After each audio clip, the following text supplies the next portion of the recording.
a bid to align with the broader East African integration agenda, where Kiswahili is treated as a regional common language.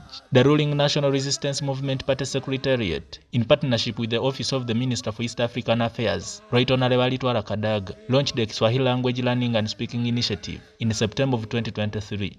After a year of consistent learning, blended with foreign trips to the neighboring countries, which are fluent in the language to acquaint the students with the exposure, 350 Kiswahili language learning candidates have been awarded academic certificates at the graduation event presided over by the President Yoweri Kaguta Museveni.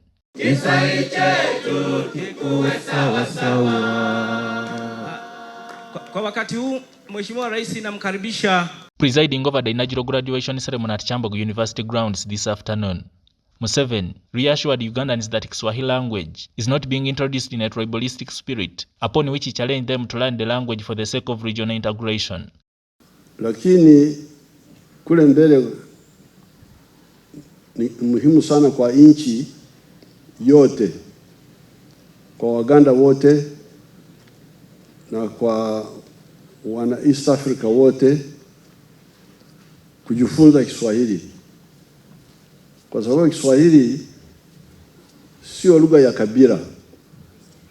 Kiswahili is not a tribal language. Sio lugha ya kabila moja. Hata ukienda Tanzania uweza kukuta kabila ambayo ni kabila ya Waswahili. Hata pwani kule kuna makabila huko kama Wazaramo, wako na lugha zao za kikabila. Lakini Swahili ni lugha ambayo haina mwenyewe.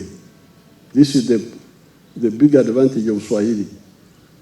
It is a language which does not belong to one tribe.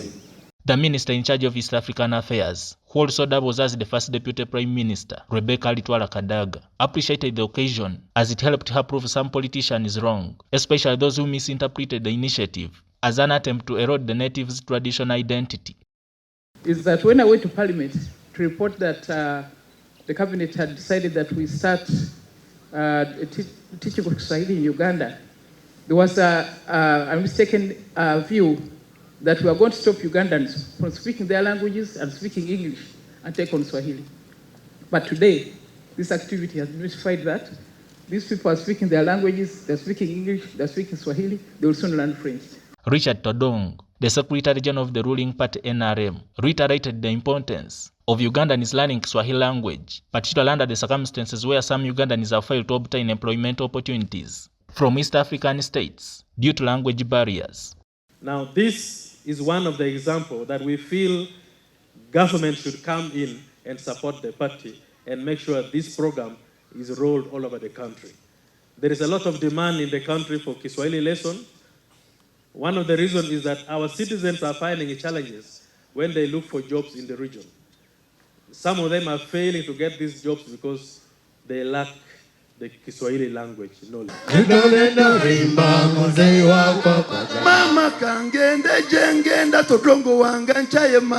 The national coordinator of the Kiswahili Learning and Speaking Program, Stephen Ibwire, commended the president for his continued support to this initiative, specifically the Uganda shillings 100 million donation he has blessed their circle with.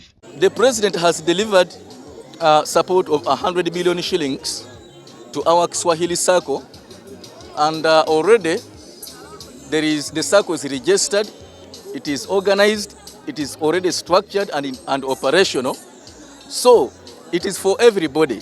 This cohort and even the next people, the next intake, and everybody who will join in the future will be a beneficiary of this money or this seed capital which the president has injected in. So it's not only for this cohort. In February 2022, the East African Summit declared Kiswahili as one of the official languages alongside English and French, and this was 3 months after the United Nations Education, Scientific and Cultural Organization UNESCO designated 7th July as the World Kiswahili Language Day. Several attempts are underway to institutionalize Kiswahili language amidst public bias where Ugandans always associate the language to death and destruction, following human rights abuses and atrocities meted upon civilians by the former Ugandan president, late Idi Amin's rogue soldiers. Joseph Kabale, UCTV News. Especially when it came to